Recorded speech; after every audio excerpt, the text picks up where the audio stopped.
Здравейте, почитатели на изкуството! Аз съм Александър Карасански. Аз съм Мартина Тодорова. А вие сте с седмичния обзор на Art-Portal, в който ви представяме всичко най-ново и любопитно от света на културата, изкуството и шоу-бизнеса.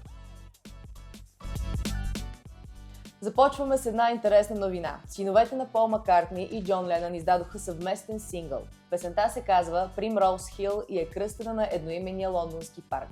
Джеймс Маккартни и Шон Оно Ленън, родени след разпадането на Beatles, са наследили таланта на бащите си и се занимават с музика. Шон прави собствена музикална кариера след първите участия в албумите на майка му Йоко Оно. Издава и солови творби, както и филмови композиции. А Джеймс е писал песни в съавторство с баща си и е свирил с него в албуми като прочутия Flaming Pie от 1997 година.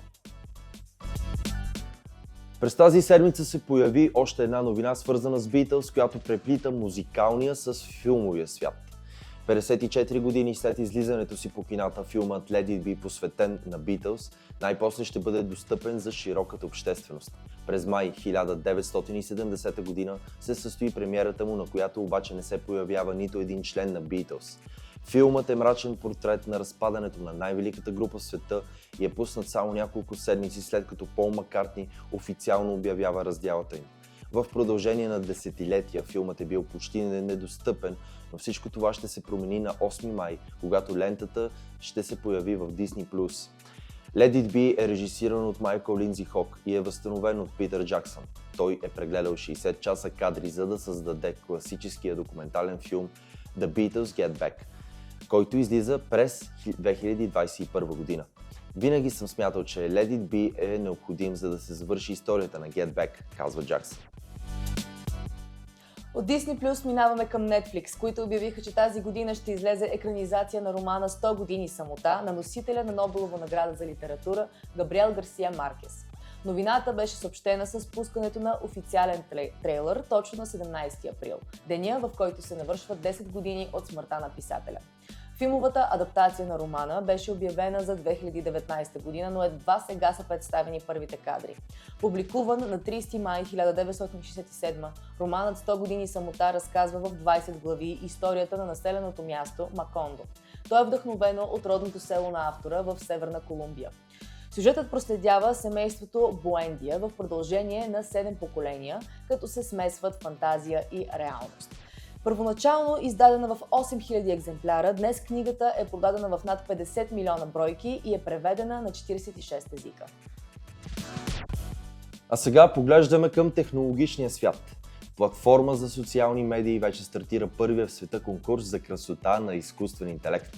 В него ще има изцяло изкуствени модели, а те ще се състезават за шанс да спечелят общ награден фонд на стойност $20 000.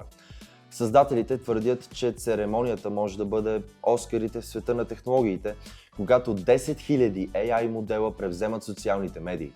Компютърно генерираните модели ще бъдат оценявани по тяхната красота, технически характеристики, както и влиянието си в социалните медии. Връщаме се на музикална тематика със световно известният български цигулар Васко Василев. През есента той започва голямо национално турне, което ще бъде и представяне на филм за живота му. Филмът и турнето носят името Васко и цигулката. В предстоящото си турне цигуларът ще посети градове, в които никога не е свирил, като Гоце Делчев, Дупница, Димитровград и Сандански. А 6 месеца преди концерта му в Пловдив билети вече няма. Няма как да подминем и театралната сцена и да не споменем, че холивудският актьор и режисьор Джон Малкович отново е в страната ни. Той проведе кастинг за избор на актьори от щатната трупа на Народния театър, които ще участват в спектакъла "Оръжията и човекът" по пиесата на Нобеловия лауреат Бърнард Шоу. Репетициите ще започнат през октомври 2024 година, а премиерата ще се състои през ноември на голяма сцена в Народен театър Иван Вазов. Малкович поставя известната пиеса на Шоу за втори път в кариерата си. През 1985 година той режисира "Оръжията и човекът" в театър Circle in the Square в Ню Йорк. Оставаме на театрална вълна и тази седмица ви срещаме с едно от най-обичаните лица на българската комедия, а именно Кръстю Лъфазанов. Той ни разказва за новата постановка, в която играе заедно с Емануела Шкодрева, семейство Едисън от Второ авеню. Какво друго сподели актьорът пред екипа ни, прочетете в Art Portal News. И това беше всичко от нас за тази седмица. Следете какво се случва в света на културата и изкуството в нашия сайт Art Portal News. И ни последвайте във всички социални мрежи.